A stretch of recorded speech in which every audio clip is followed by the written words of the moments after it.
Hello, and welcome to another episode of Across the Board. Tonight is episode 24.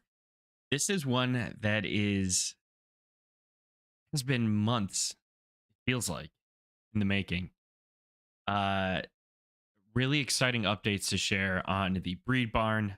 Going to be doing some live breeding tonight on stream.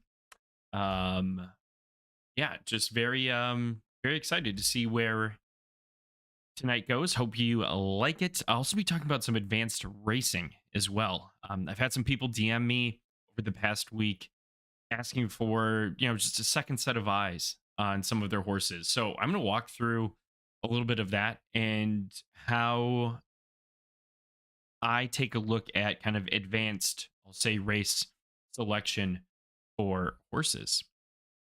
Shout out to everyone in chat. We've got Siberia over on Twitch. I see we've got I'm SOPOV on Kick, as well as Turn Taco Tuesday and Trot on Racing. Shout out to Not Wag Me over on X. We are all over the place tonight.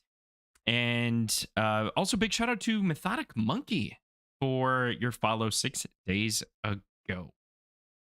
So let's dive right in. Let's start talking about, we'll do first a quick little stable update. A lot has happened with Foals Day this past week. So let's take a look at how the stable is currently looking. So Cheeky G is a new horse in the stable, at least new runner, I'll say, in the stable. Cheeky G has been in here for a while. It is the offspring of Bambera, one of my mares, and Jaja Ding Dong. So currently having some fun with Discovery with Cheeky G. Trinket, 1-year-old filly, nothing new there. Bambera, full of Bambera. So here's one of my Foals Day foals. We've got 8.5 stars, and it's a filly. Lucky number 11 got 7 stars and a filly. Let's see, all the same. Team Money recently retired, now pregnant. She finished 15 races with 9 podiums. Very happy with her performance. Another offspring of Weekend Moderator and Wabi Sabi. Sister to Jishin. Then we have Wabi Sabi's new foal, 8.5 track preferences, and a filly. I sold my only colt. And then Jable. Jable was a pickup that I got off of a claiming race for about 83,000. And I was intrigued and drawn to Jable because I felt like it's a kind of like a rare clean slate open canvas in that its base preferences right now, though they are extremely low, are left turf firm.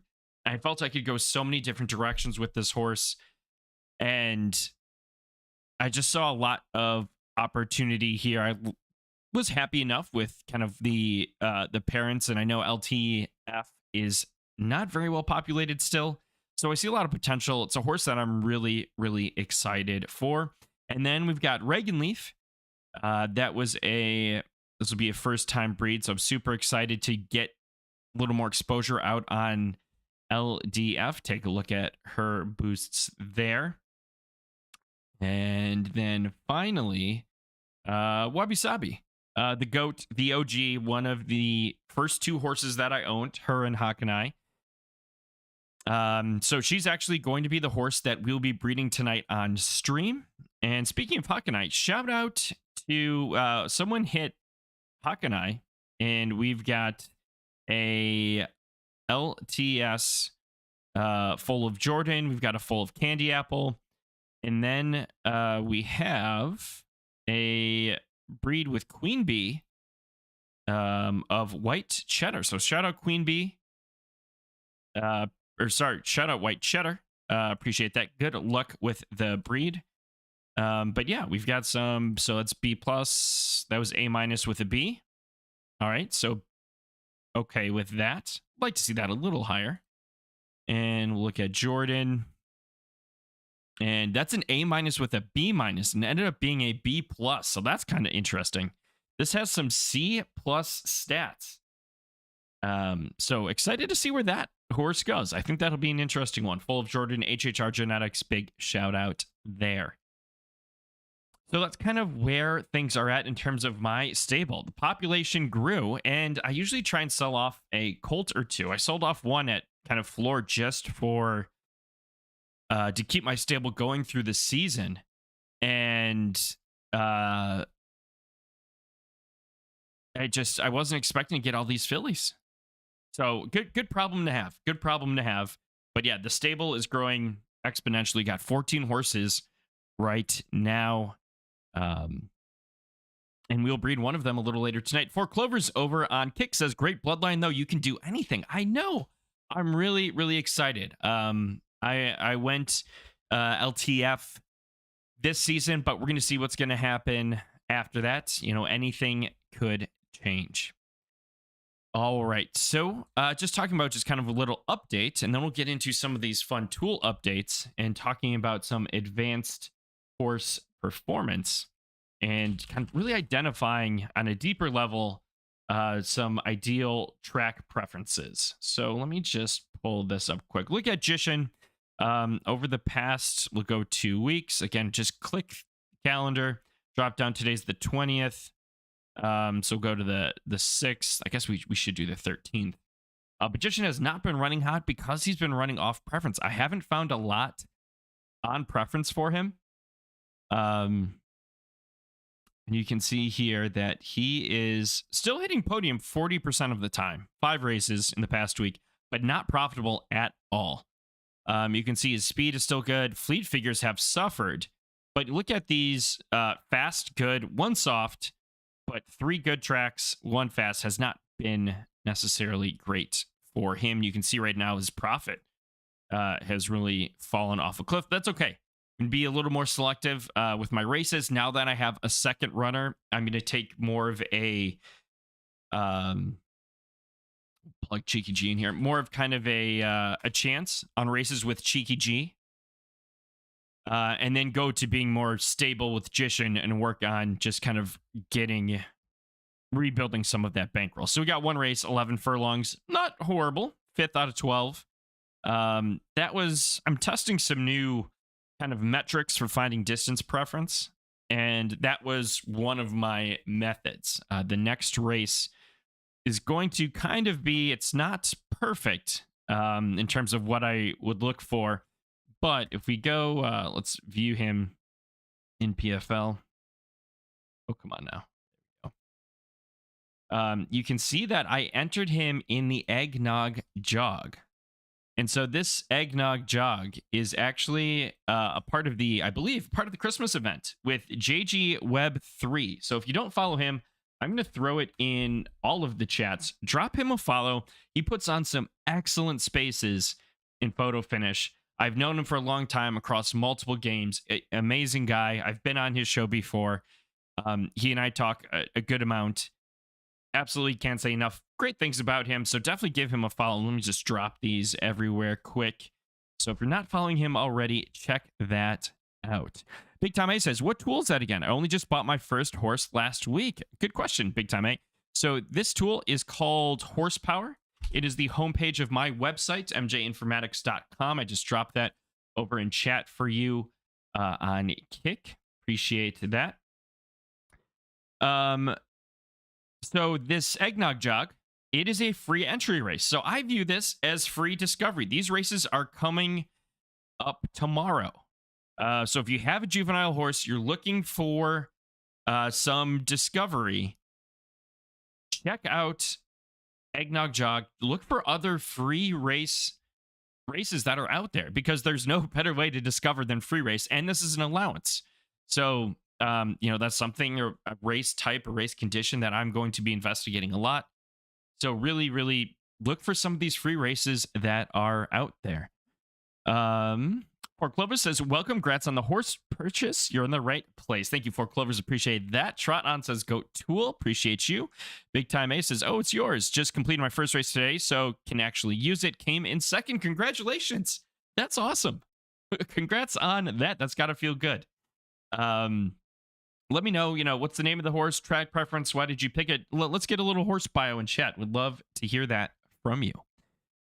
So, just kind of now talking about advanced race selection. Speaking of new horses, speaking of race selection, so one horse, I'm going to pull this up quick off to the side. We're going to do this one, and this horse is all right. This horse is Mac. So I'm going to go back to, I'm just going to refresh the page, going to reset all of the filters that are in here. So I want to give you kind of a fresh start, top to bottom, full look on how I take a look at these horses and maybe some of these horses that aren't so obvious. With Jishin, what I say or like to say is that I'm looking for green across the board. So I'd love to see win in green, podium in green, profit in green. 3 greens, as I call it. I'd also like to see 3 greens at specific distances. So I see it here at 5 and 4. We've got 3 greens across the way. I've got that horse, I feel, pretty dialed in. Now, if we go to this horse that I was asked to take a look at earlier, Mac, it's not quite as clear. And not every horse is going to be a winner. But that being said, you can kind of do some little things to try and find some edges. Big Time A says, my stables, Big Time Stables, horse was Cajun Cannon. Love that name. Voxon helped me figure out which type of race to look for based on parents. Very cool. Very cool. That's very exciting. Voxon, new streamer to photo finish. Give him a follow. I just recently followed him. I'll try and get his details in at the end of the stream. I don't have him up in front of me.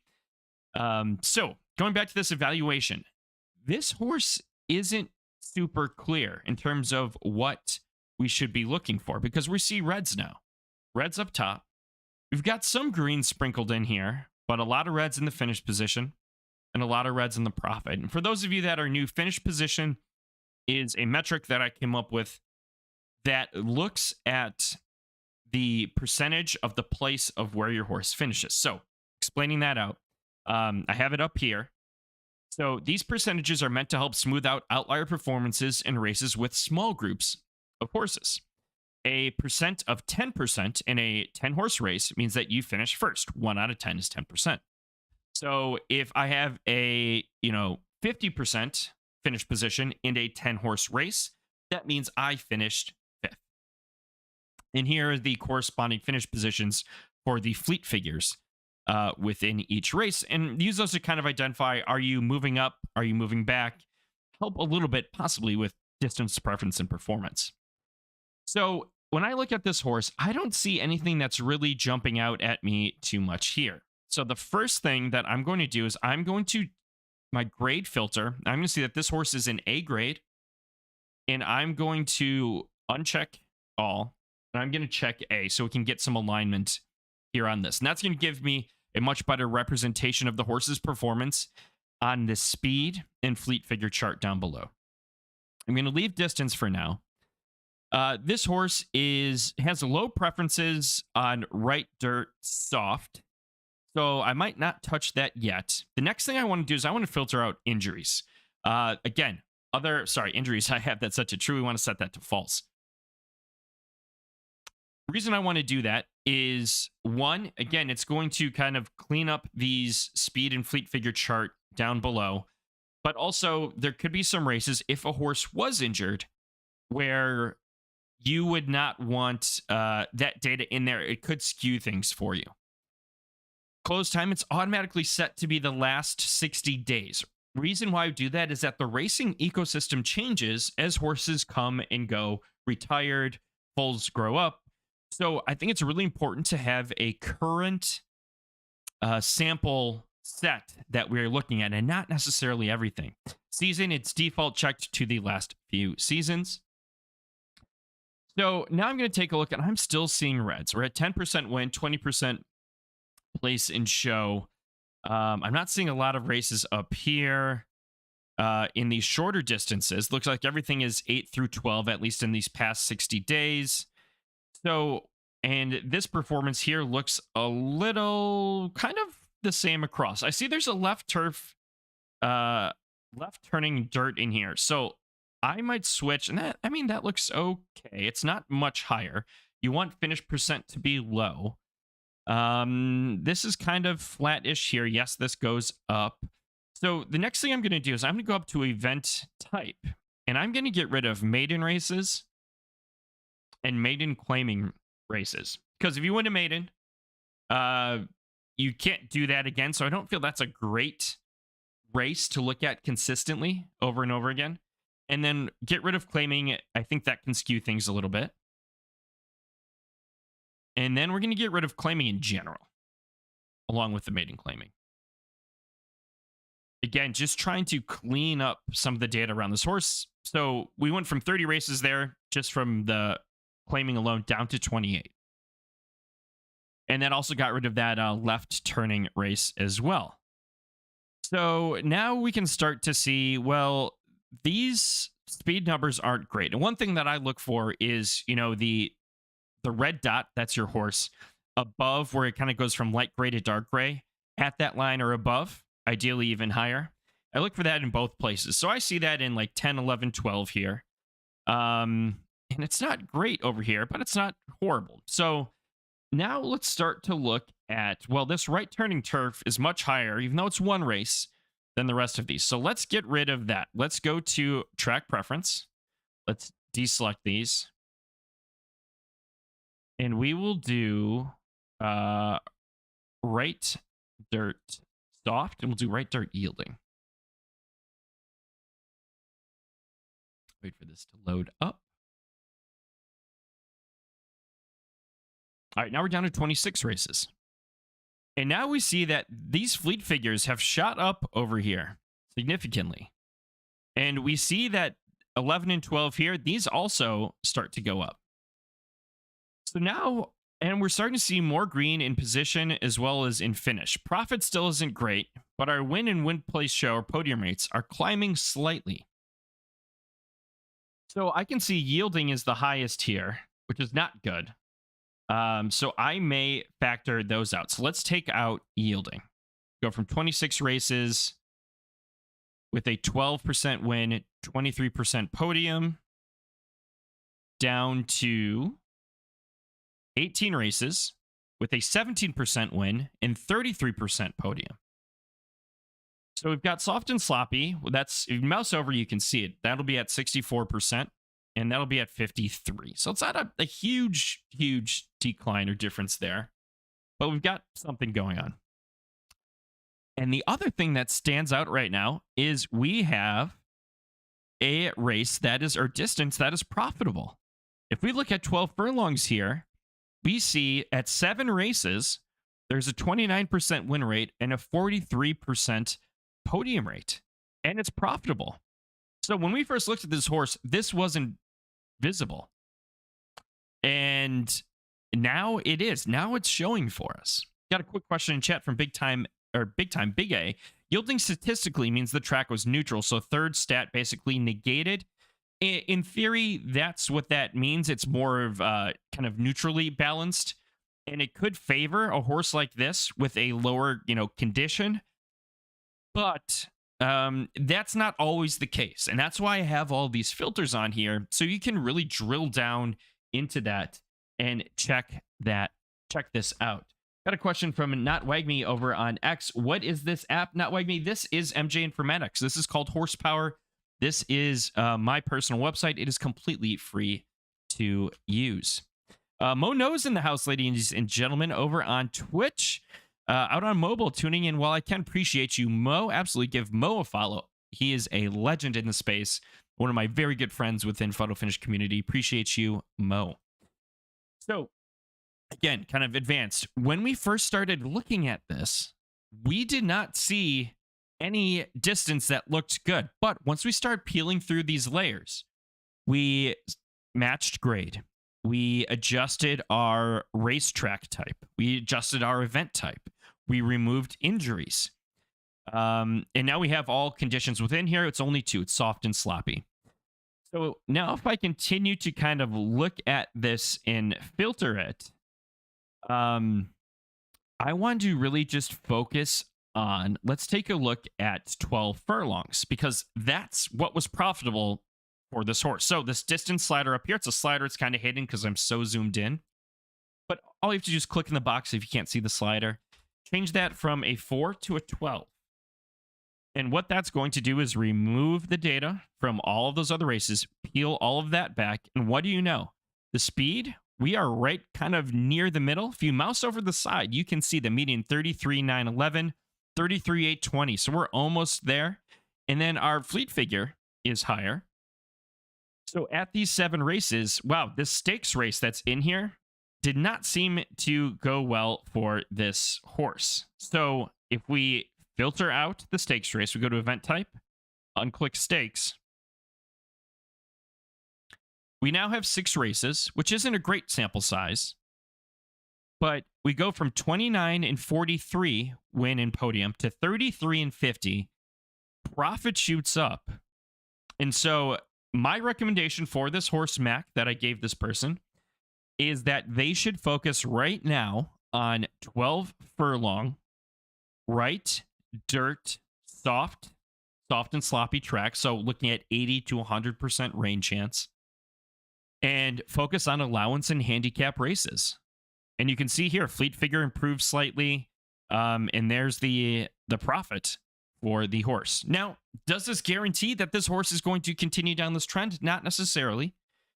And if you uncover something similar, maybe not. But my recommendation, anytime you uncover something, especially when you're dealing with, small race sample set, just 1 or 2 distances, try it for 2 or 3 races and see how this trend continues. Does it continue? Does it get better? Does it get worse? And then that way you can kind of slowly discover where potential for profit would lie with your horse.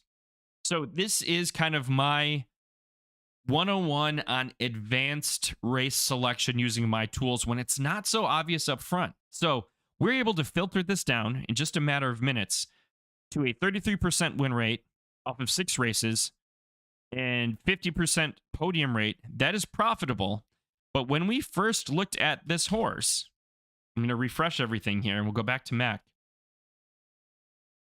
This data was not visible. And again, just for a demonstration's sake, if we were to initially look at this, there is no clear preferred distance. 12 comes out on top because it is the best of the worst. But when we first look at this, it wasn't profitable. So use this for your own stable. Use this type of strategy for your own horses.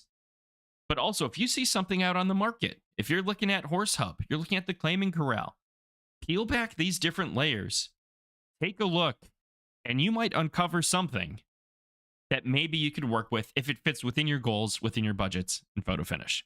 So I hope you liked that. Hope you appreciated that.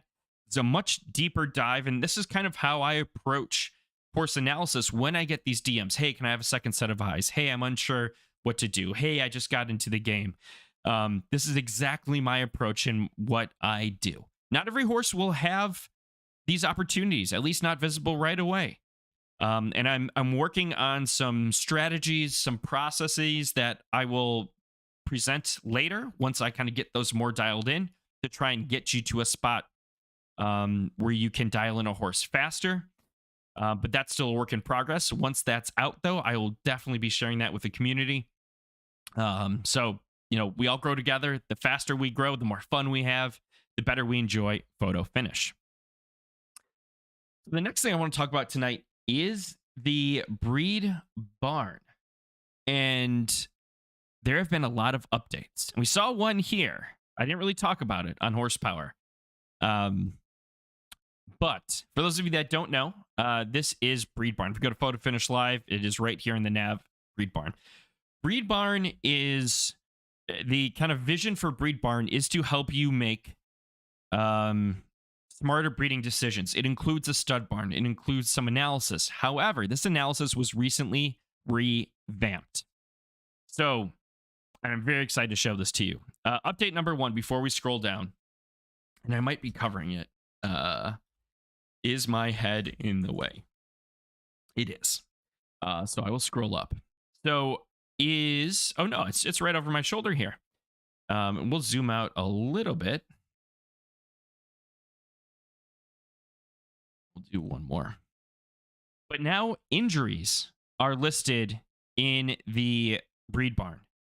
So if you're thinking about bloodlines, genetics. Is a horse, did it get frequently injured? Now we have visibility into that. So it comes preloaded with 2 horses. There's like a little hidden X on the side. Just go near the end of where you see the name. You can close them out. We'll get to that later. Injuries also included down here in the stud barn. But the big thing is this middle section. This is the biggest change to everything that's happened within the breed barn. So a lot to unpack here. We're going to start on the right with these 2 charts. Previously, this was a combined fleet figure of both the sire and the dam. And the bottom showed their like performance across all distances. Well, now what this is it breaks them out so you can track their fleet figures and their finish percent over time. But what's at the bottom is no longer distance, but it is the horse's age. So if you bring in a horse that has a lot of races under its belt, has raced for many seasons, you can see the change in performance over time very clearly. Now, the thing that's cool here is that this is the live age. So, and age 2, this horse had 3 races, average fleet figure of 61. At age 3, it had 2 races with an average fleet figure of 59.5. And the finish position dropped. So we could say, hey, the very small sample size, not the best example. I'll try and pull a better one up later. But there was some improvement here. So why I think this is important is that when you think about peak ages and longevity, when you plug a horse in here that has, again, raced for many seasons, many years, you can track now its age over time. Now, this is now paired with a new section on the left that I call SimuFoal. And this is something that I've been working on for a very, very long time, something that I'm very proud of.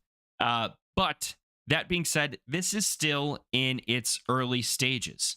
This is like version 0.5 of SimuFoal. Shout out to Scataman1965 for the follow. Appreciate that. What SimuFoal does is, one, it's going to give you the name, kind of cute, just full of, and then it'll be the female horse. In this case, it's Wabi Sabi. But then it's going to give you the average of all of the grades from both horses up here. So if we look at, we'll skip the overall grade. We'll talk about that last. So if we look at the start, you see that's a B plus and an A. So if we go down half a grade, that becomes an A plus. And if we go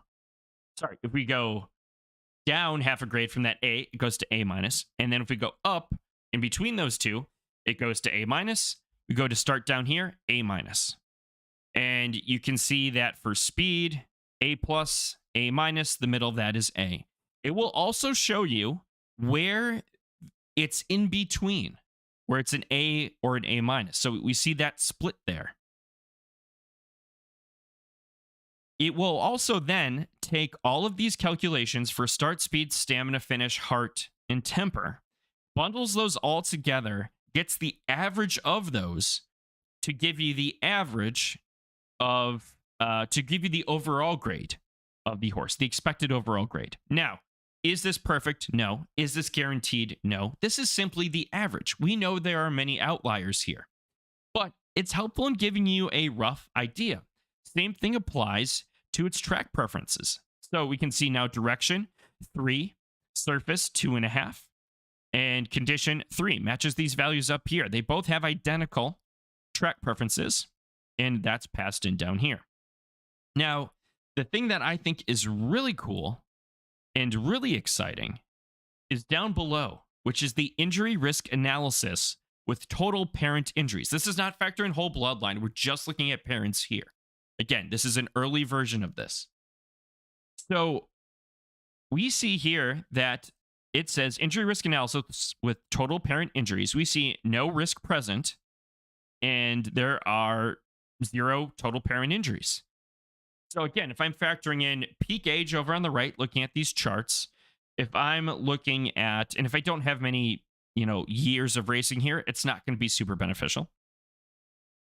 But then also, hey, was the horse injured a lot? And I think this calculation is really cool because what it does is it's going to look at your parents' injuries, compare that to, of all the horses that were injured, what is the average number of injuries? And then it's going to do a comparison, say, well, are your parents, their injuries above or below? And then it's going to give you kind of an assessment on could there be a higher potential for injury with this horse. So to kind of illustrate this, I'm going to throw in another horse. Let's do we'll get weekend moderator out of here. When you do that, you see this turns to null, and it's just going to take full of Wabi Sabi because that's the female. It's going to just take her averages. So now if we put in Altair, no hit on Altair, but Altair has 2 injuries.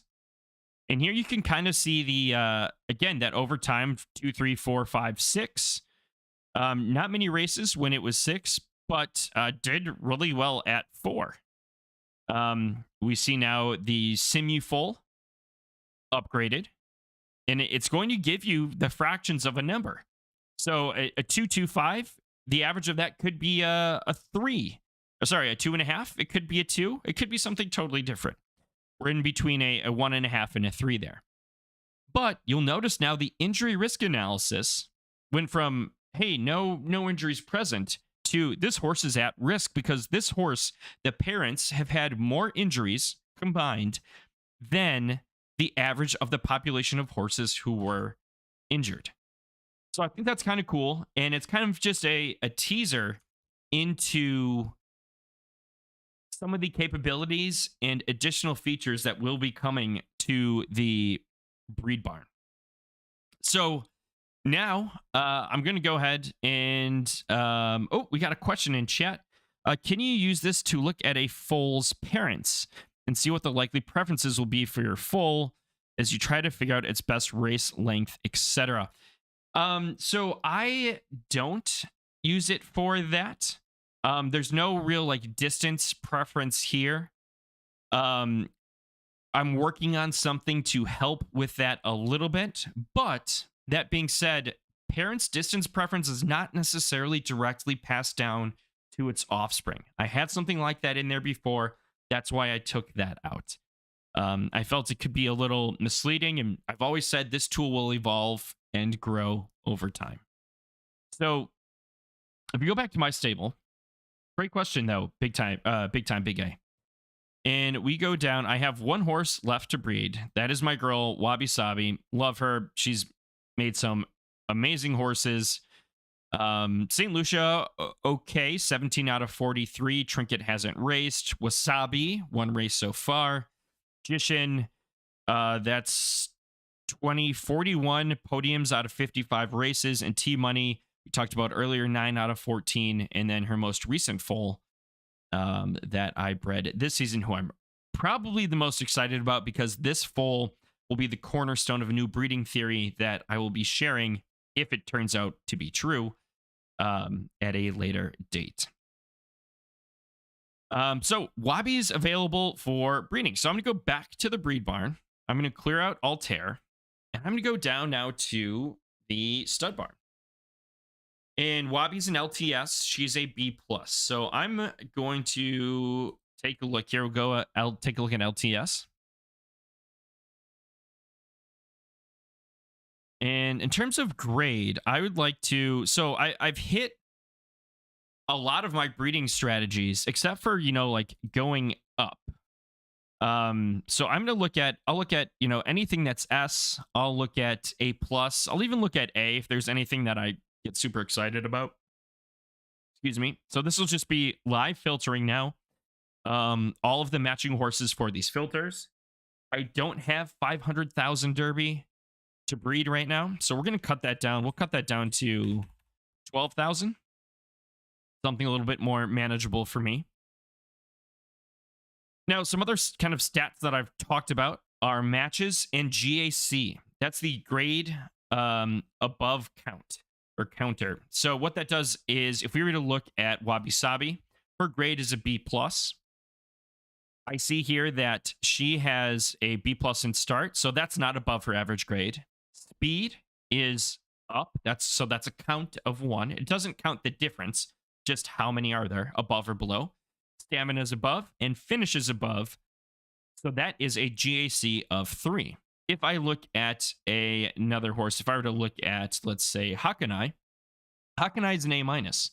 His start is a B plus, so that's down. So his GAC right here is -1.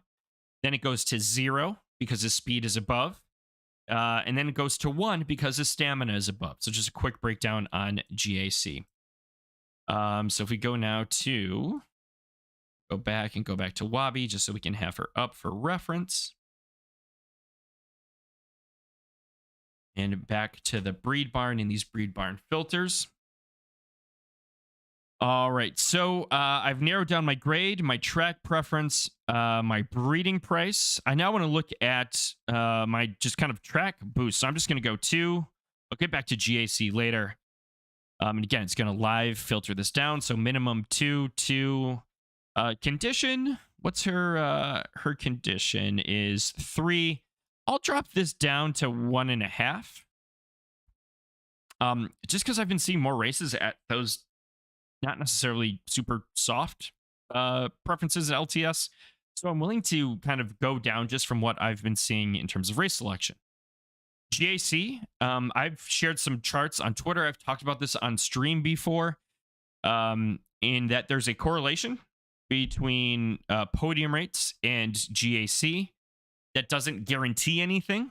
I don't ever want to guarantee anything, but for me personally, for me breeding Wabi, I want to get rid of negative. I want to focus on GAC of at least 2, preferably 3. But I just kind of want to filter this out to see what this looks like in terms of matches, which again, people believe are helpful. And I've shared some charts on this as well. I'm going to bump that up to 2. And what that's going to do is that's going to, when looking at Gen 0, it's going to look at that, but it'll also take in non-Gen 0 horses as well. So if there aren't matches, it's not going to filter those out for you. I really like the way that filter is set up. All right, so now I've gone from, a lot of horses down to a much more manageable size. And so let's take a look here and try and check out. So like what is standing out to me here? So I'm looking at grade, a bunch of A's, A pluses. GAC 2, there's a 3 in here. There's a 4 down here in Candy Cane. Interesting. So if I would just do 3, oh, here's another 3. So I mean, I know these horses would be within budget, and they've got at least 2 matches, and I'm seeing a lot of Gen 0 in here with a lot of boosts. So I'm going to up this and say, let's get rid of the 2. Let's just show 3 and 4. That's going to filter this down really quick. So I now have 3A horses in here. Looks like Tiger Tomorrow might be a private breed. So we'll up that to 4,000. Some of these get filtered in here kind of weird. So if we go, or 400, excuse me, do 4,000. Now I'm going to take a look at, and I can quickly compare. Okay, I've got a very, very small list. This is very easy for me to look at. So Weekend Moderator, who I love, and Candy Cane, who I'm not as familiar with. Another update to the stud barn is that this used to be the Siren Dam IDs. Now it is their name, and if it's not their name, it is their PFP number. So you can much more quickly and easily identify studs that may be related. And when I was looking at LTF, there were a lot that had the same sire, and I had to make a choice. And so that aspect of the breed barn, another update that I really like and simplifies things for you. So look at grade, overall the same. Candy Cane has a better start, same speed, better stamina, same finish, not as great of heart, same temper. If we look at this, that's 2.5 to 2.5, 18 races. Lower fleet figure, didn't race as well. 20 boost total, 12 siblings, which isn't a lot. But yeah, that very, very high GAC. So I'm gonna dial it back. I'm interested in candy cane. I'm not totally sold yet, but for the price at 4,000 is pretty nice. So let's see. How else can I go about filtering this? I see some with like a lot of siblings listed. Let's cut that down to we'll say 20. That should knock out 2 of them. And let's say I want at least, we look back at Wabi. Her turf is at 2.5. Let's go at least 2.5 on direction and at least 2.5 on surface, and we'll see how that kind of further filters things out for us. I'm liking these prices. I have a ceiling set of 12,000, and we've only got one that's above. That's Cabo Wabo. All right. So now, okay, pretty manageable. We've got 2A pluses here, Neptune and Cabo Wabo. Both have a GAC of 2. It looks like Cabo Wabo just crushed it. There's an S minus, 2 S minuses. Neptune has 2 S minuses as well. Oh, sorry, is there 3 there? Yeah, there are 3 there. So Neptune looks kind of interesting. Now let's see. Have I bred Neptune before? Look at St. Lucia, Trinket, Sabi. I know Jishin isn't. I know Team Money isn't. Let's see. Have I hit Neptune before? We'll check out the bloodline. Yeah, here's Neptune. Okay, so St. Lucia, I don't know if I'm pronouncing that correctly, was Neptune. Trinket is Neptune. And I think Wasabi's Neptune. Wasabi's also Neptune. So I've had 3 Neptune breeds. We have a, and A. With 9 preferences, 8.5, and 8. Okay, so I'm gonna avoid Neptune just because I've hit Neptune extensively before. Not that it's a bad horse, but I want to kind of diversify my bloodlines a little bit and see what else is out there in the world. So let's take a look here. What other things could filter out? I mean, splattered paint is A's, looks like solid A's across the board with finish and heart. Interesting. I could try and align some of Wabi's, like where Wabi's strengths. So start is okay. Speed, stamina, and finish are her 3 strong ones. So are there any ones that have, high speed? I believe that's 3 generations. I'm not sure if they changed it to 4, but good question. Big time, big. And right now, this really just focuses on parents. So when you actually go to select your breed, and I'll talk through this, look at this, check out just the full kind of bloodline there. So if we look at start, speed, stamina, Aviator beats out splattered paint. Neptune beats out Aviator. Cabo Wabo beats out all of them. So Cabo Wabo could be interesting. That's an 8,000 breed. It's got 2 GAC. It's profitable per race. It's got high track preferences, 2.5, 2.5, 3. It is more expensive. So let's take a look here. 2.5, 2.5, 3. So we could try that. That could be a very interesting breed. So that has Blood Moon and Opus 1 in it, which if I now I'll go to the breeding section and I'll type in Blood Moon. That's a 20,000 breed. And let's just look for Opus. Oh yeah, duh, because Opus wouldn't be there. But go back to Blood Moon. I mean, what's my current 26? Sheesh. So if we up then go back to the breed barn, we up this to 20. See what we get. Yeah, Blood Moon then comes in 2 GAC, 2 attribute match, and high. So like in this, it is 4. Thank you, High Octane. What's up? How you doing? So this kind of actually brings up a good point and something that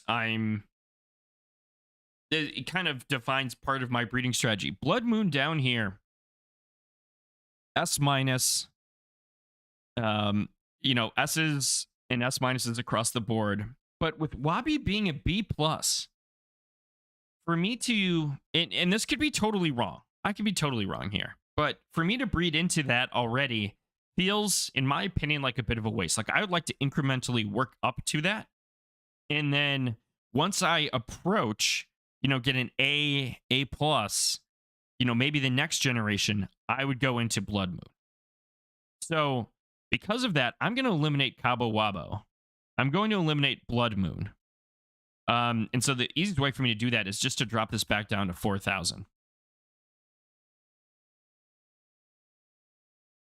I've done Neptune. I've done a lot of Muddy Waters. So I'm going to look at Aviator, Splattered Paint, and sorry, I've done Neptune and Weekend Moderate. I'm going to look at Muddy Waters, Aviator, and Splattered Paint. And honestly, I'm having a tough time deciding between those three. So what am I going to do now? I'm going to go to the breeder board. Photo finish live up top. Breeder board, we're going to open that in a new tab.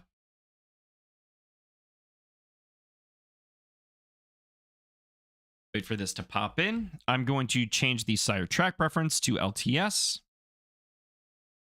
And these horses, and again, I'm just going to try and filter this down and give you a little pro tip here.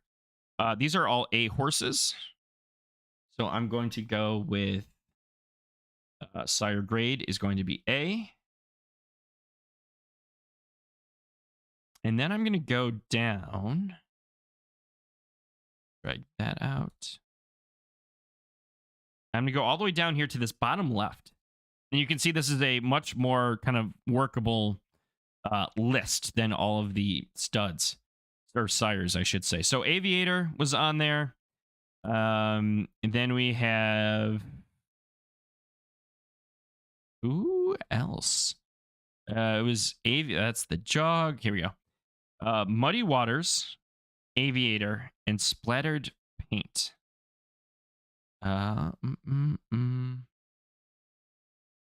There's Candy Cane. I wonder if that's not in here because they don't have any foals yet. So let's look at, double check this, chat. Splattered Paint, Aviator. All right, so go back to breeding. Aviator. Lunatic Jeans. That's a fun stable name. Okay, so Aviator does have a handful. Is Aviator in here? Oh yeah, Aviator is in here. Cool. We're gonna look at Splattered Paint. Go back.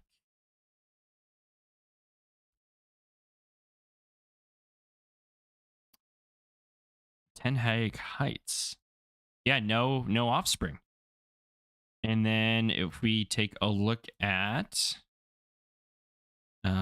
Muddy Waters.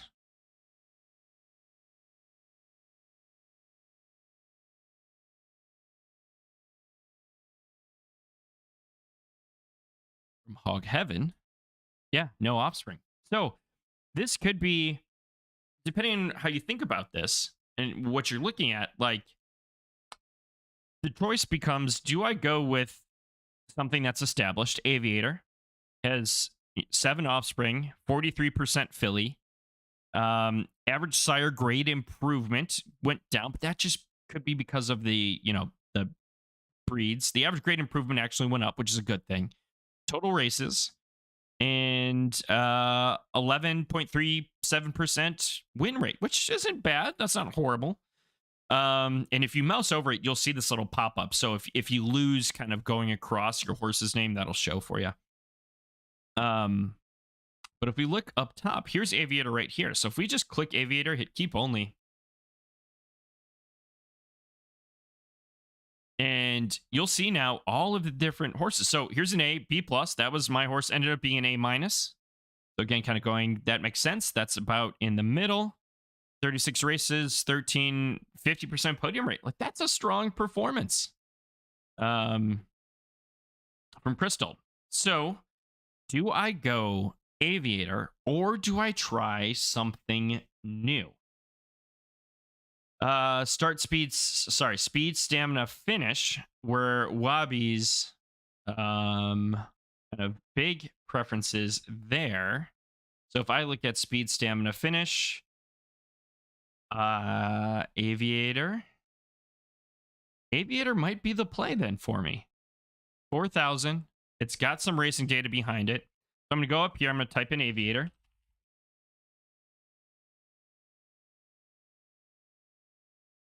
And okay, so one race did really well, and when it was two, didn't do as well. But we see a fleet figure stayed the same, so it's not too alarming. It could just be a race preference, and I'd look at the horse details if I was super concerned with that.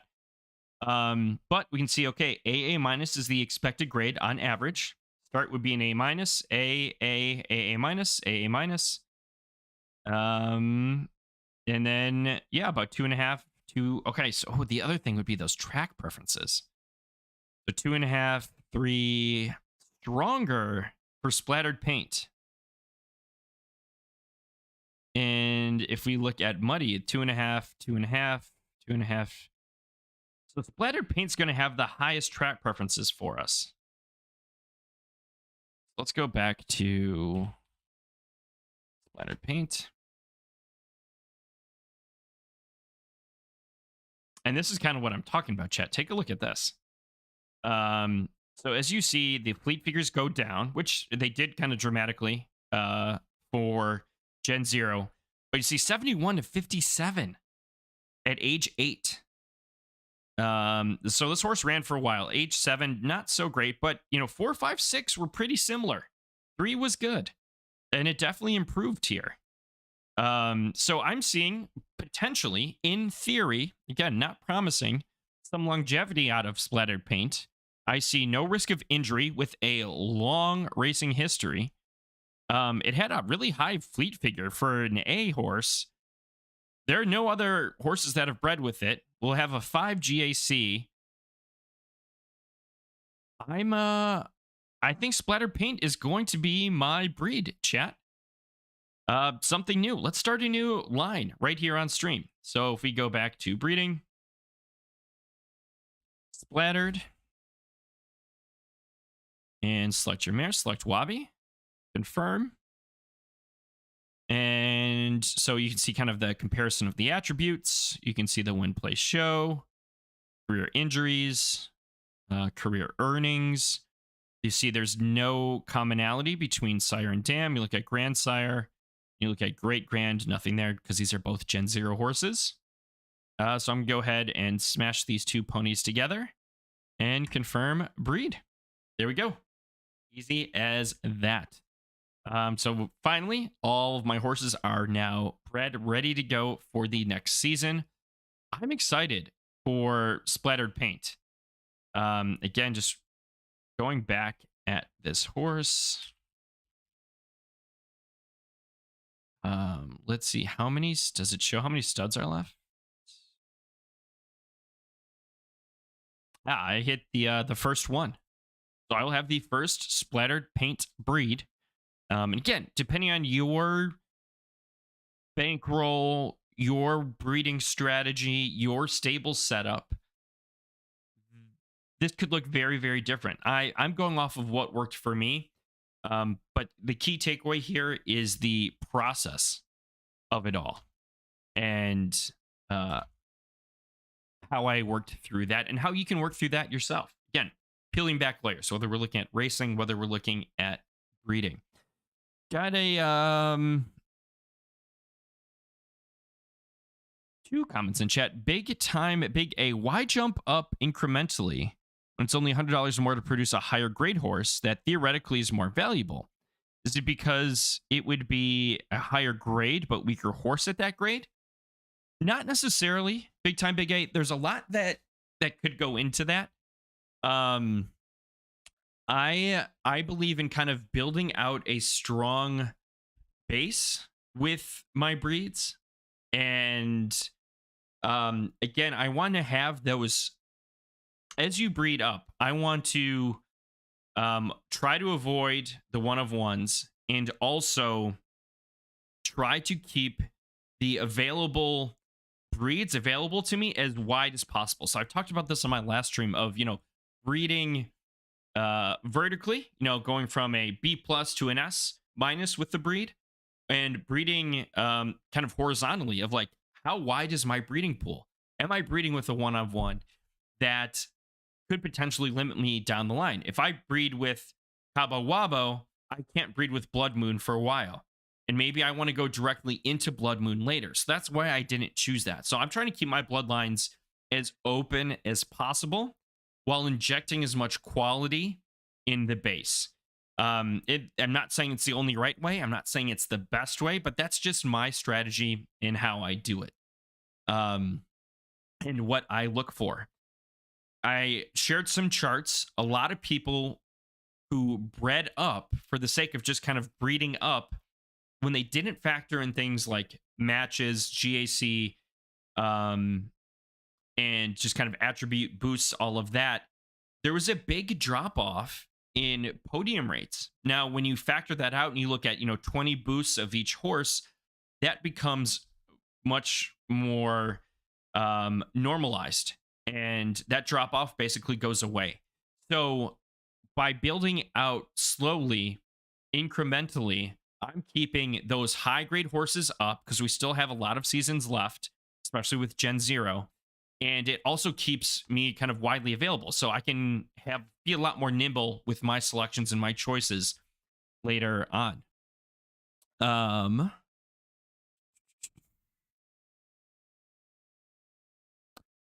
Following up with Big Time A, and then I'll get to some of these other questions in chat. Stupid question. First of all, not at all. Limited how? As in you can only breed with the top horses, which is very expensive. Limited in that I don't want to cut off bloodlines because of inbreeding. As High Octane said before, it's 4 generations for inbreeding. So I don't want to risk or reduce the amount of horses I can breed with. In theory, by breeding super high up, those horses may have, one of one very attractive blood in them, or they may have a very high value horse that's they're Gen 2, but their parents were, like Blood Moon, for example. I don't know if Blood Moon even has one of one, but hypothetically, if it did, I want to keep all of my options open so I can go down and explore different bloodlines and not worry about inbreeding as much. And, maybe there's another offspring of Blood Moon that comes up at some point that is more attractive, or I feel stronger than Blood Moon. Maybe I'll go there. And also, as these seasons pass, we're going to see stronger horses start to appear in the stud barn. That, again, maybe I leapfrog some of these Gen 0 S minus horses, and can kind of combine them if I think they're a really strong breed, combine them into one that's, a great great stud, and kind of get that blood that way. So I'm trying to stay as nimble as possible, if that answers your question. We've got Trot-on. I will circle back to you in a minute. High Octane says, very smart to keep 101 to a minimum. Otherwise, when you get to higher grades, you are super limited. Exactly. Outkicking your coverage. If I had an S or an S plus horse and I bred with another one of those horses and they had one of one, I'm kind of SOL for a while. I would almost hope that it's a male horse just for that reason. Because breeding would be tough for a bit. All S minus and higher have 1-on-1 blood, so if you can limit, you are way ahead. Exactly, says High Octane. Circling back to Trot on racing, he says, MJ, I have a question for you for end of the stream. I have an S filly Victorious who turned 3 this season. She showed some nice signs as a 2-year-old, racing especially at 7 and 8 furlong. Can you take a look and share your thoughts on how you would evaluate to retire or continue racing for one more season? Oh, this sounds fun. Some goals, obviously, would be to earn Derby and potentially have a shot at the virtual Kentucky Derby. I've noticed that there are some 6,000 USD purses, 8 furlong races coming up this season. So let's take a look at Victorious. Happy to do that for you. Absolutely love that. And chat, if you have other questions, I've got some time tonight. We will take a look. We're gonna refresh just to reset all of these filters. All right. Victorious.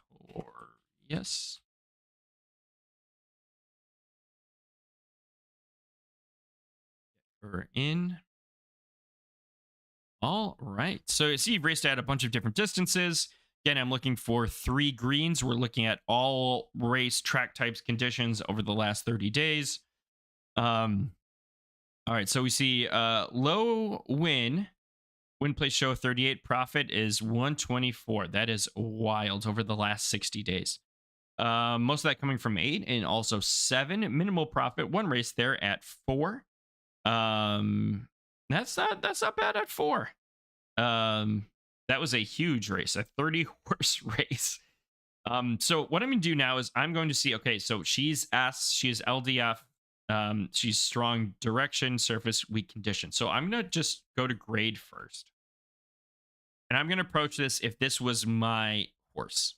So none of this says on the bottom ticker, not financial advice. And we're gonna turn injuries off.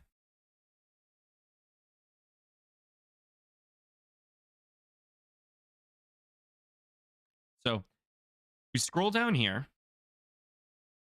and we see, 7, 8's pretty good, 9, 10. This seems to be kind of the sweet spot purely from a speed standpoint. 7, 8, 9, 7, 8, 9. I like from a fleet figure standpoint when we match these things together, just evaluating in this way. The ones that stand out. So I would remove 10 because that has a lower fleet figure. And again, factor in like number of races too. If you only have 1 or 2 races here, this could change. And so I like 7. I like 8. And I like 9. Again, just looking at this here. Okay, so now let's start to kind of drill down on this. So you have a half here in condition. You can see now, looking at fast, good, yielding, soft, sloppy, that yielding, it kind of forms this curve here. Yielding seems favorable. So let's get rid of the 2 kind of ends here. Let's get rid of sloppy and fast under conditions. So unclick that. Go from 12 and 38 to 11 and 42. And then we'll get rid of sloppy as well.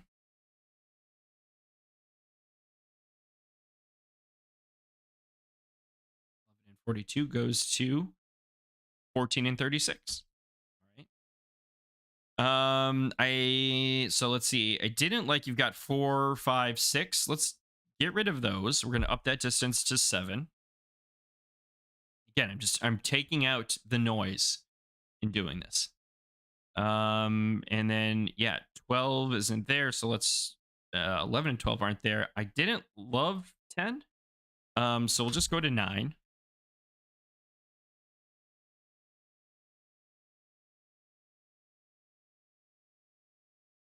And from this, we have very small sample size at 8 and 9.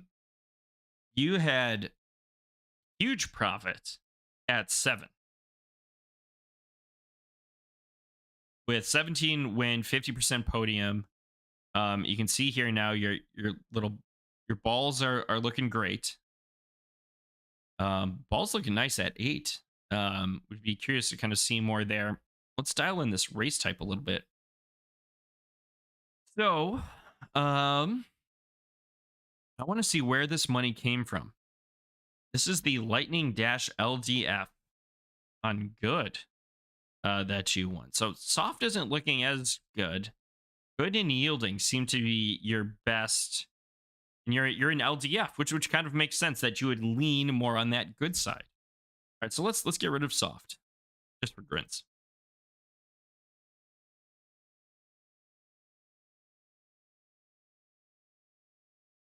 29. So we went from 20 and 50 win and podium to 29 and 57. And now you see, wow, 7 shoots up there and there. Okay, so grade 1 and grade 3 did fine. I think this grade 2 could be an outlier. We can see what this was, but this isn't bad at 33. So this is kind of where I would have her dialed in. I would try a few more races. 7 furlongs, good or yielding. So you got a 7 good, 7 good, 7 yielding. And you got 3rd, 1st, and had a rough 10th there. 7 furlongs, left dirt, and go, like 40%, 20-40%, maybe 20-60% rain chance. And that's why I would say I'm dialed in. Now, this is skewed, so we can see here, by this ridiculous purse that you won in this Lightning Dash. Absolutely insane. 16 horse race, huge race. So if we take that outlier out, I think your profit goes down significantly. Now, if you think your horse has it in it to win more of those big races, then maybe you consider not retiring. My personal belief for me and my goals is that once they are of age, I will retire them. I want to race them as much as possible on preference until they hit that age, but I want to retire. So let's take a look at another tool here. Let's look at the Horse Hub. And we'll look at S grade horses. So grade equal, or we'll do contains. And S. And we will say that we'll get rid of, we'll do a little add here. Grade does not equal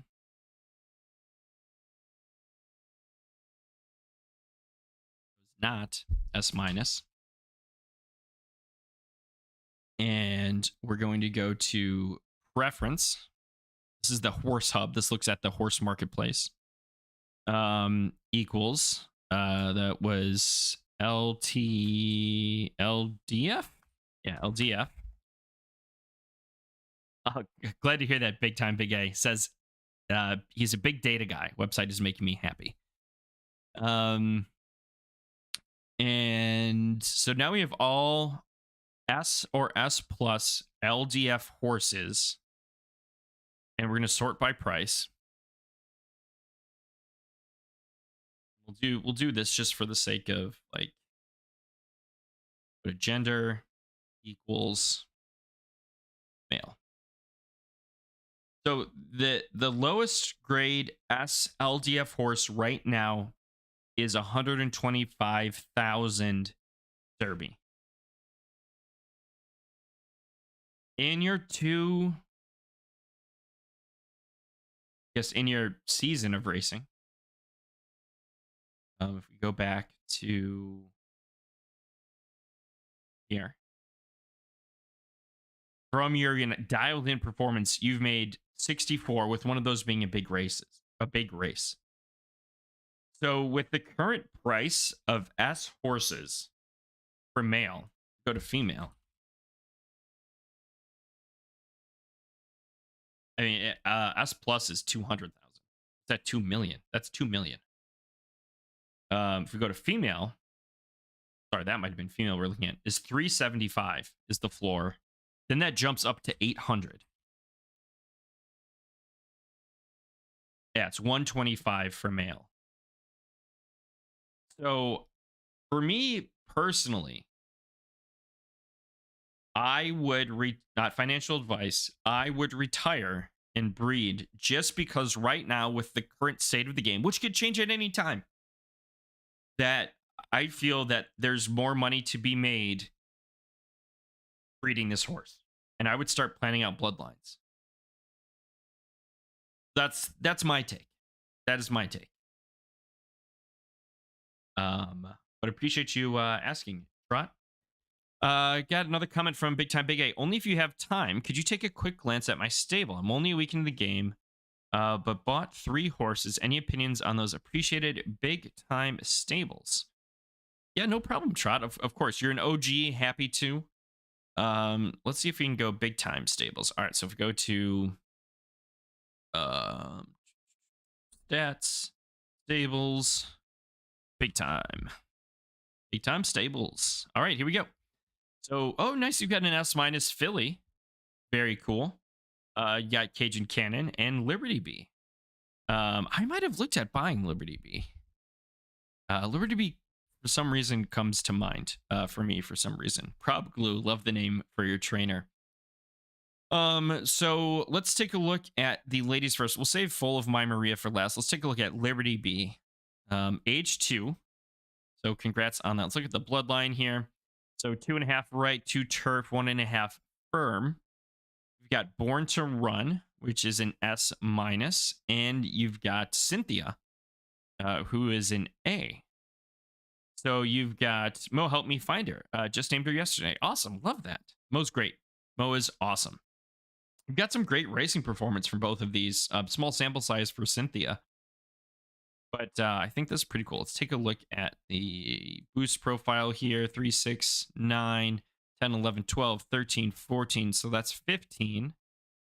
And then 3, 6, 7, 10, 12, 13, 14, 15, 16, 17, 18, 19 and a half. Ooh, Born to Run looks nice. So yeah, I mean, you've got some. It'll be interesting just on paper. Looks like, you know, the yielding maybe of interest. This horse looks fun. Yeah, this looks cool. You got an A plus from an AS minus. So you're right in the middle of those two. And you can see different grandparents, which is great. So this is exciting. This is a cool horse. We'll take a look at Cajun Cannon. And we'll see if we can plug. I'm not sure if Cajun Cannon is in yet because when I last updated it. If not, he'll be in tomorrow.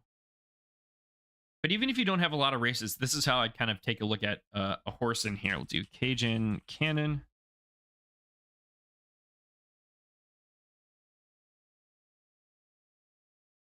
His race is not in yet, so that will be in tomorrow.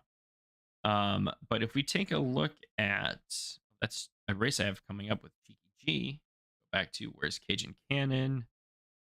Right there. I mean, you're starting off in a great place. 62, 3, 5, 2. That's right turf firm. Your race was a right turf yielding. Excuse me. Very nice. I mean, this is good. You had success here, and this is a plus max juvenile stakes. So to me, that's an awesome sign. Continue to run 7 furlong right turf. See what happens. You've got a great data point here with a second place in a stakes race. So, and there were 10 horses in there. So I think that's awesome. Like, keep that going. I'd try and hit 7 again, see what happens. And if we go back to Full of My Maria, you've got 3 right, 2 turf, 2 firm. Indian Wells. So this has 1 of 1 in it. And My Maria, which does not. We'll check out My Maria. My Maria 5, 8, 9, 10, 11, 12, 13, 16, 17, 18, 19, 20, 21, 22, 23, 24 and a half. Ooh, I love My Maria. That looks like it's fun. In Indian Wells. We are going to look at 5, 8, 9, 10, 11, 12, 13, 14, 15, 16, 17 and a half. I think this could be another fun horse too. Just be careful again of this of Astro here. this one of one when breeding in the future. But that's pretty exciting. This is a really fun, really exciting starter stable. You've got a second place. You've got two nice looking fillies with, I think, some potential behind there. Um, very, very exciting. Big Time Big A says these two parents put out a sister, and that sister is 5, and put out 2 S horses back to back. Bought this one to breed. Very nice. Very, very. And I'd say while you have the chance, you don't have it yet, but definitely take that year 2 to race if you have the budget to do so. And if you want not financial advice, anything could happen. It could be bad. It could be amazing. But I personally, for my strategy, like to get a little data even on my fillies. All right. Almighty Santana, are you able to take a look at my stable? Absolutely. My day's going well. How's your day going? Drop your stable name in chat, and I will definitely take a look at that for you. Oh, why do I have the muzzle run? I gotta change that to the photo finish. Almighty Santana, I'll give you a minute here to drop that in. In the meantime, I'll be right back, chat. Don't go anywhere. I'll be back in 30 seconds.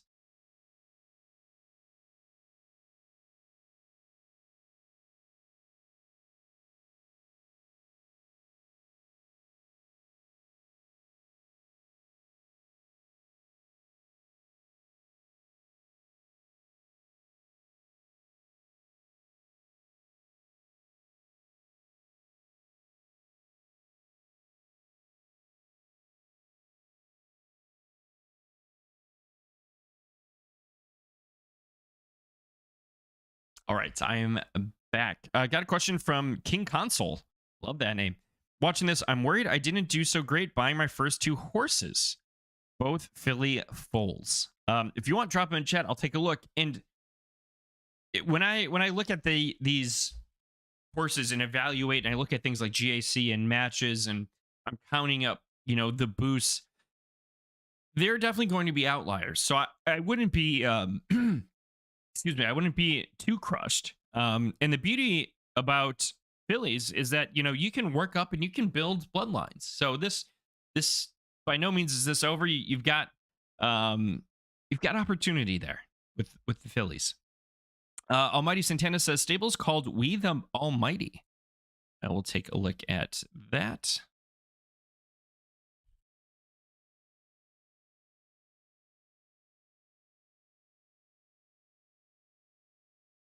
All right. Oh wow, you've got we got to change to this view here. You've got a bunch of, okay, so you got a B- Xenon. You've got full of Nico Robin, another full of Nico Robin. I'm assuming you got Nico Robin will pop up here at some point. Zorro, love the name. And you've got Robin A. Swan. You've got Nico Robin and Nico A. Robin. Oh, look, I'm noticing some fun names here. Looking at this, if we look at just of your retired horses, we'll take a look at GAC. Again, that's the grade above counter. So B minus, there's a C there, so that's -1. Still at -1, 0, 1, 2. So that's not bad for Xenon. We've got the foals of Nico. We've got Zorro, who's a B plus, so -1. Interesting. So again, that's not the end all be all. Just an observation. Got Nico Robin here, B plus with a 0, 0, -1, 0, 0, 0. So another -1 there. Let's see how Nico has bred. You've got, hey, Nico A. Robin, left dirt firm. 1 race and 1 podium. Congrats on that. That is awesome. I'll take a look at this race. Stakes race, 4 furlongs, left dirt fast, 3rd out of 6. All right, 3 the whole way through. That's very exciting. Let's see if we've got. Oh, I'm not screen sharing. Thank you. There we go. Here's this stable. Doing Christmas picks with the newborn. Oh, that's exciting. So what questions do you have about your stable, Almighty Santana? What are you looking to learn? A Exactly. Big time, big A. Bags22 says, "Hey MJ, I'm a race manager for group owned stable. Awesome. I've been trying for a full season to get one of our horses dialed in. Would be interested in your thoughts." Yeah, what's the horse? Happy to take a look. So yeah, again, here's the stable here. We've got Xenon, full of Nico Robin, Zorro, Robin A Swan, and Nico Robin. So let's take a look at just some of these. So let's look at Bloodline, Alpha Pharaoh. A bean, you got a B plus out of it. Nice. You've got, oh yeah, let's go back. We've got Robin A Swan with another B plus. You got a B plus out of it. Nice. And you've got full of Nico Robin, a B minus and a B plus. Interested into, oh, okay. So this is an in-house breed. That's why you went with that. And then full of Nico Robin here. Interesting into like I'd be curious, like, why did you choose to go down to the B minus here with the Almighty? Nice, you got a filly out of it though.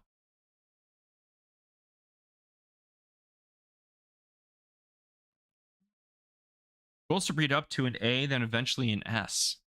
Yeah, I mean that's I think that's a very ambitious goal. So I would take, Nico Robin, look at LDF, and see what's out there within your budget. Again, you use the breed barn. I'm not sure if you were here for that part of the stream, but you can filter on price. You can filter on different track preferences. See what's out there that fits your needs. I highly recommend checking that out. If we again looking at the bottom here of the breed barn, you can see I've got some filters in here already. But you can see all the different grade breakdowns, the prices, the different track boosts. I'll throw this back in chat over on Twitch for you. Get that up. Yeah, still new to breeding. Absolutely. It's a learning process, and you've built out. You've got a good amount of horses in your stable, which is really exciting. Very exciting.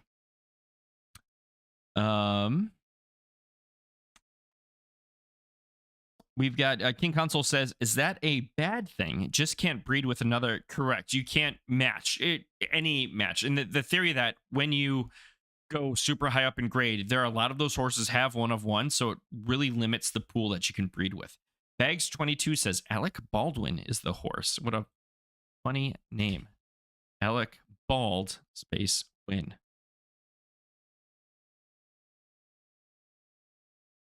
All right.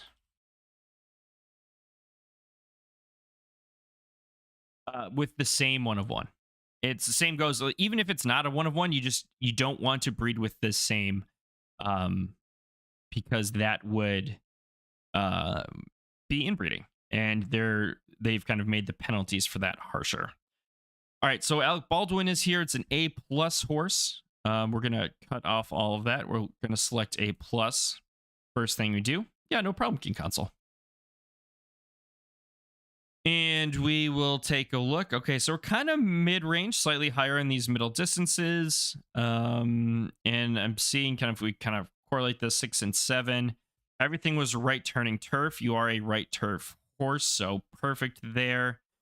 Let's get rid of maiden, claiming, and claiming. I don't think you have claiming, but I saw maiden in there.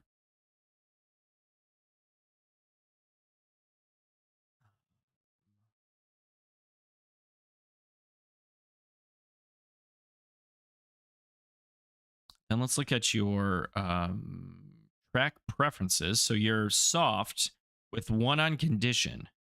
And it looks like good. So again, let's get rid of these outliers. We can see pretty clearly here. It's 1 race, so small sample size. That could change. But we've got some outliers here in terms of, fast and sloppy are much higher. And we want average fitness position to be low. So let's get rid of those from race condition. Let's get rid of fast and sloppy. We're at a 13% podium rate currently. Now we're at 14.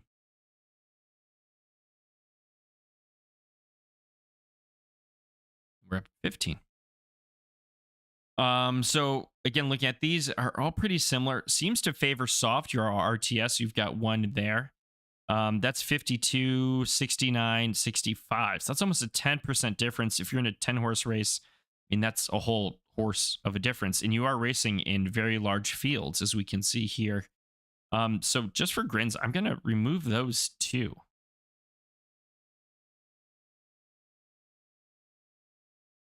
Fielding and good.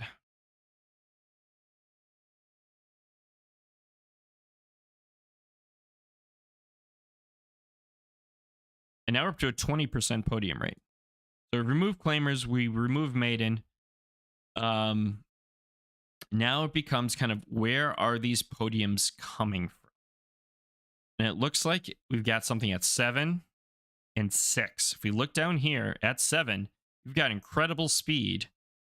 6, not so much. And 7, good fleet figure. So I would say, now if we just dial this in and say, let's just look at 7.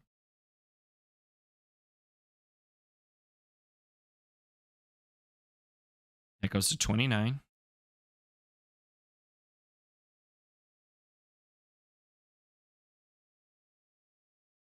So while you weren't profitable, and I'm not going to guarantee that you were profitable, you ran 2 stakes races at 7. Champagne Trail Stakes and Gold Coast Challenge Stakes. I would almost kind of encourage you to take a look at maybe 7 furlong, right dirt. What's he got there? Soft. So looking at, 80 and 100% chance rain, 7 furlong, right dirt soft, 80, 100% chance of rain. Look at handicap and allowances. Try, 1 or 2 of those, see what happens. And go from there. So that was December 19th and December 15th. Let's take a look at those stakes.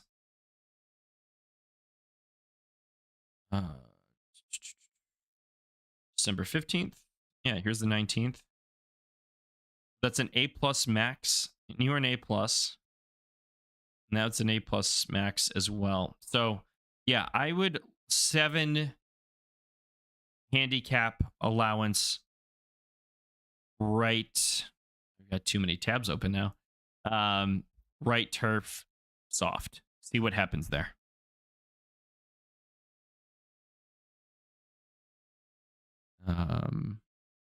Hey, Trot, that's not set up over on Kick yet, unfortunately. I appreciate that. But if you would like to, I've got my sole address listed on my website, mjinformatics.com, if anyone would like to donate. And I will drop that in chat. Right there over on Kick. Yes, that is it. And I'll drop that on Twitch as well. Circling back to you, Almighty Santana. How do you think D's and C's come in play? New mint or being bred? I think it's going to be being bred eventually. I don't think they'll do a new mint. That's an interesting question. Yeah, and Almighty Santana says, I just bred this season with an A horse, hopefully get an A filly. Awesome. That is very, very exciting. Almighty Santana says, do you think I've been putting my horses in the right races too? We can take a look. Yeah, no problem, Bags. Let me know how that goes. Try 1 or 2. Again, I'm not going to guarantee anything. But, maybe something there. All right, so let's go back to your horses. We the Almighty. And if we look at who's racing currently, you've got Rico A. Robin. And you've got Robin A. Swan. So you've got a podium here already. And this is left dirt fast, 3rd out of 6. This is a stakes. I would look, left dirt firm, left dirt fast. Try and run this back. But again, be open to allowance, be open to handicap, and see what can come of that. Currently entered into a 6 soft allowance. Okay, cool. And then if we look at this horse here, This one I can maybe do a little bit more with. Robin A. Swan.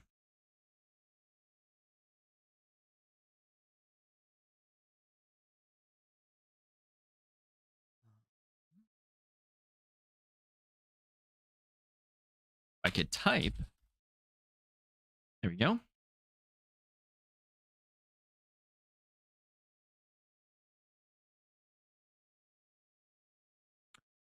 All right, all event type is good. Okay, so let's take a look. We'll get rid of injured, set that to false. It's a B plus horse. Then we'll change the grade. Again, just tightening up these charts down here by turning that injury off. This will go blank for a minute, but we'll go B plus.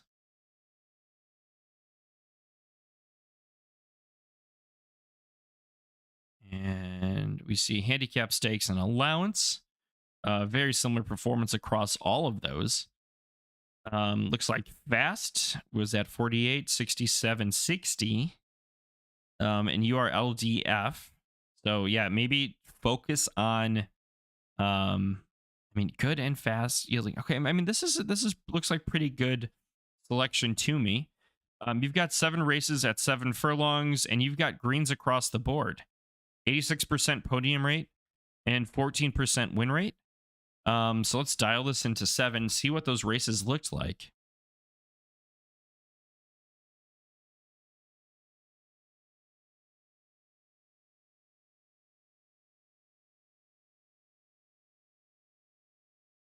All right, so if we dial this in again, okay, yeah, fast seems to be better. So I would look at left dirt with 0 to 20%, 0 20%, maybe even 40% rain, 7 furlongs, and try and get in. Yeah, allowance and handicap seem to be a little favorable for you there.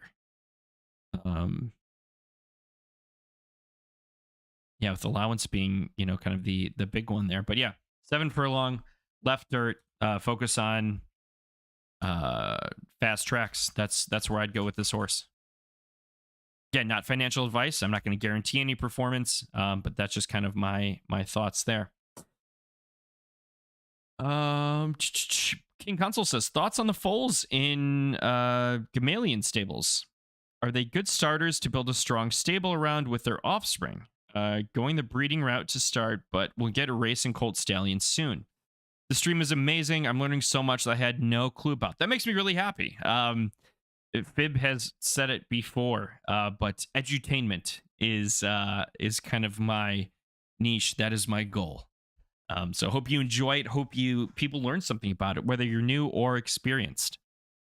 Been having a hard time racing my trainer horse, but going to start trying a few new things after this. Very cool, King Console.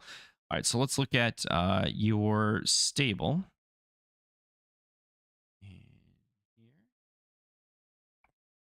Go back. We'll go to stats, stables.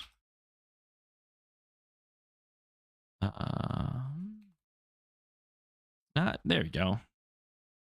So you only have a trainer. So I don't have trainer data in my any of my tools. It is just the NFT horses that are in here. So, but if we can take a look at just kind of your charts. So you've done 4, 6, 9, 11.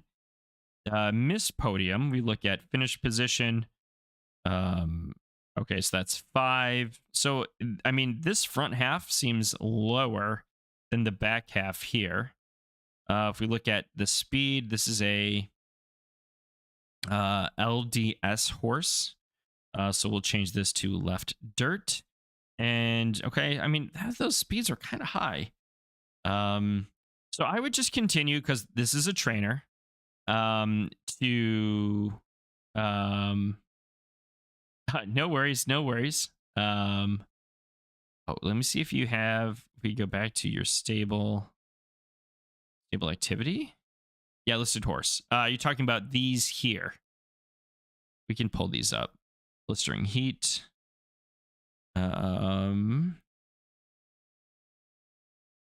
Yeah, it looks like it's just these two. So that's an A. We got first of the month and treat to watch. So okay, they're not related.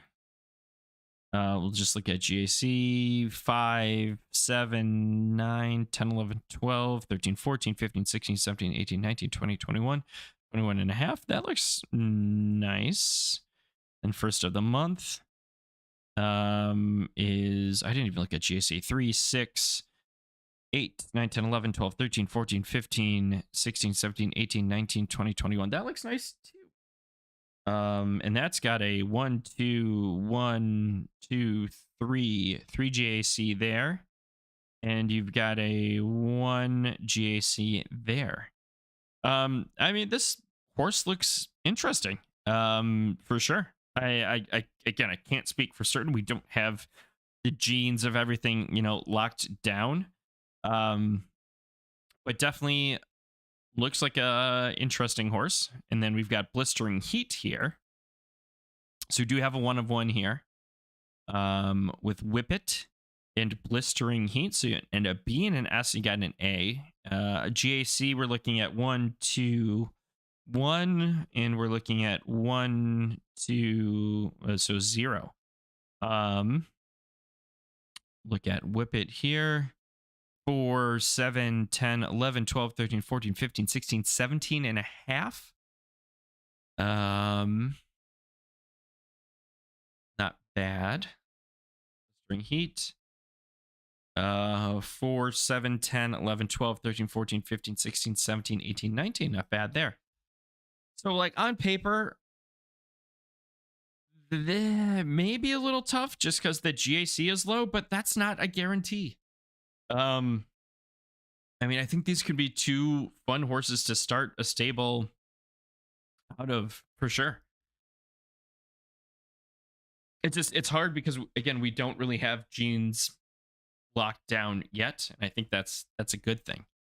Almighty Santana says, thanks. What age do you tend to retire your filly or colt? So good question. For me personally, I retire my filly at age 3. I want to maximize getting foals out of her, whether that's fillies to grow my stable, colts to race, or colts to sell. Depending kind of where I'm at, I might even sell a filly.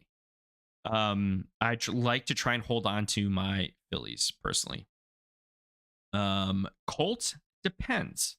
And so I mentioned earlier in my stream that in Breed Barn, we have live age here in the bottom. So you can kind of track to see how horses are performing. So what is it? Splattered paint. We're going to go back to, we'll go to horsepower. This is the main tool I've been using tonight to look at horse performance. And I'm going to type in splattered paint. So if I were, if I had a racing horse, how I would consider retiring is 1, I already have, the last 60 days here. So I'm looking at, the most recent time set for this horse. I see it's run 4, 6, and 8. It's definitely kind of gone down. But now if I expand this out, so we'll do all seasons. It's only had 3 races in the last 60 days. It is a 10-year-old. If we expand this out,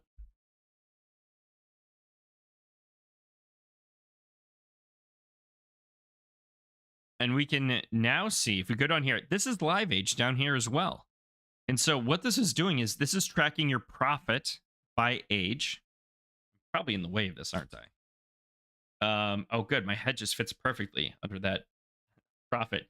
So this will track your profit by age, as well as your fleet figures in white, your average fleet figures, and then also your finish position, which I've talked about before. If you finish first in a 10-horse race, your finish position is 10%. If you finish 5th in a 10-horse race, your finish position is 50%. So you can kind of see that, 2 was a little higher, then 3 got better, then 4, 5, and 6, at least from a, racing standpoint, pretty well. But then once we got to 7 and 8, things kind of fell off for this horse. Now, what I'd like to do on top of this to get a much clearer picture of aging because this alone I don't think is perfect or great, is I'm going to look then at the dialed in distances. So I'm looking for greens across the board. I see that here at 10, 11, 12. So I'm just going to change this distance 10.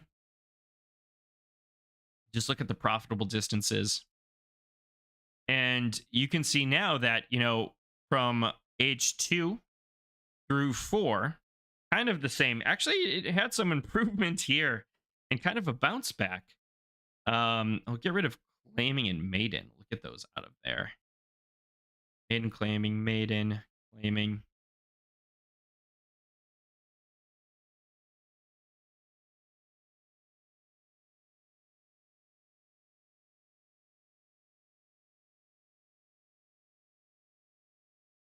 Go ahead and scroll down.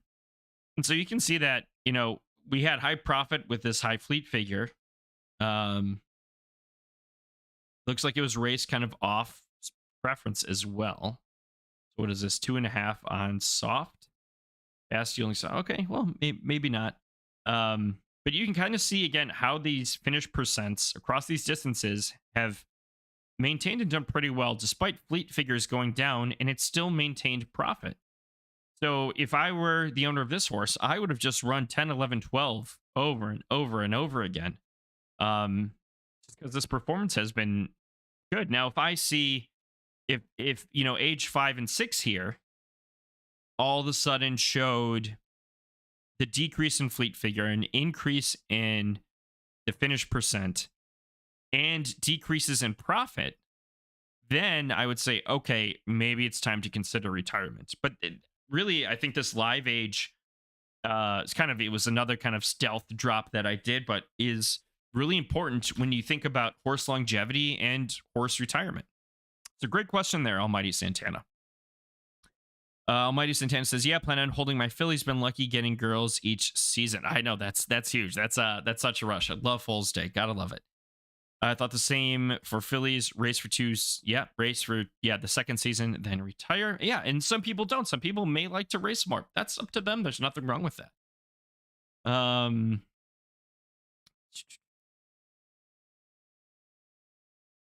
King Console says, "Thank you. That is great to know. Might try swap out of blistering heat. It definitely doesn't hurt to hold right now." Mo knows. Extended show. Yes, we are now at hour 46 right now. Hey, the questions keep coming. I've got an open night tonight. Got to wrap some presents. But, I can take care of that later. That's not a big deal. But yeah, as long as the questions keep coming, the stream will keep streaming. I appreciate you all. Appreciate all the new people in chat. Mean a lot if you would follow. And hope you've learned something tonight on the stream. I usually go live every Wednesday. Next Wednesday I may be off for the holiday, TBD. But we will see. If anyone has any questions, again, talking about racing, talking about breeding, talking about analysis, retirement strategies, do what's right for you. I'm sharing a lot of what I do and kind of my thought process. And in hopes of sharing my thought process, I hope then you can expand upon your thought process or ideas that you may have on your own. Just checking out all the chats here on X, Kick, and Twitch. Looks like Mo might have been over. Oh yeah, Mo on Twitch. I think we're going to log for the night then. Thank you all for coming through. Again, love seeing new names. Love seeing the OGs in the house. Mo, Trot. Let's see, who else did we have in the beginning? We had 4 Clovers in here. We had I'm SOPOV in here. So thank you all for following. I noticed I got some new followers on Kick tonight. Appreciate that. Once I hit that goal, I will be doing the whole subscription thing over there if you would like to do so. I just think Kick would be the best platform for me to do that on. No worries. I hope you enjoyed the night, Mo. And yes, thank you, Bags. Thank you, King Console. Thank you, Trot. Thank you, Mo. Thank you, Almighty Santana. Siberia says, "Oh, nice announcement just dropped." Let's take a look at this before we log out. Introducing First Timers Furlong Series. Boom, we've got an article up. We can throw this up. Let's do a kind of a live deep dive here, chat, shall we? All right, win a free horse. Introducing the First Timers Furlong series. Photo Finish Live is taking training wheels off of the trainer horses. Let's get the monitor back up. Absolutely, Mo. Thank you for making the time. I appreciate it. Everyone has always received a free trainer horse in their stable upon sign up, but until now, those horses were purely meant for educational and practice purposes. As of today, that's all changed. Let's dive into how trainer horses just got a lot more interesting. Trainer horses are a great tool for new players to utilize when joining Photo Finish Live. These completely free and ready to name practice versions of the real thing provide an easy avenue to help quickly learn the interface, how to explore preferences and distances, and the skill of dialing in, a lot of what we talked about tonight, a horse. Historically, trainer horses were only used to test the waters and had no real utility within the real money side of the game until now. Beginning in Season 10, your free horse now races for real stakes. New players can now stack up trainer points to move up to the trainer points leaderboard, with the top point earner each season winning themselves a 2-year-old colt at the start of the next season. Then, with your real horse ready to race immediately, you can earn real derby and crown stimmies, taking the first step towards your legacy in Photo Finish Live. How do I win? First step to winning a free real horse based on your training horse's performance is to create an account. Once you're in, you only need to name your trainer horse and hit the tracks and throw yourself in the running for a real money horse. In effect, racing your free trainer horse now matters. Each free race still has the trainer points you can win, but a pot of gold has been added to the end of the season leaderboard in the form of a real 2-year-old colt prize. By winning the Furlong series, the free real colts, you can immediately enter real money juvenile races and jump into earning crown, stimmies, and hopefully derby purse prizes. That's not all. In addition to the first place grand prize winner, every other horse in the top 28 trainer leaderboard will be entered to win a wheel spin on day 1 of the new season 2-year-old colt. Tiebreakers in fine print. Multiple horses are tied. They will all receive a prize horse. If you have multiple trainers available, it's a rare bug, notify the team immediately so you can have one removed. If we see any of the top 20 with multiple trainer horses, one will be removed and you will be disqualified from that month's eligibility.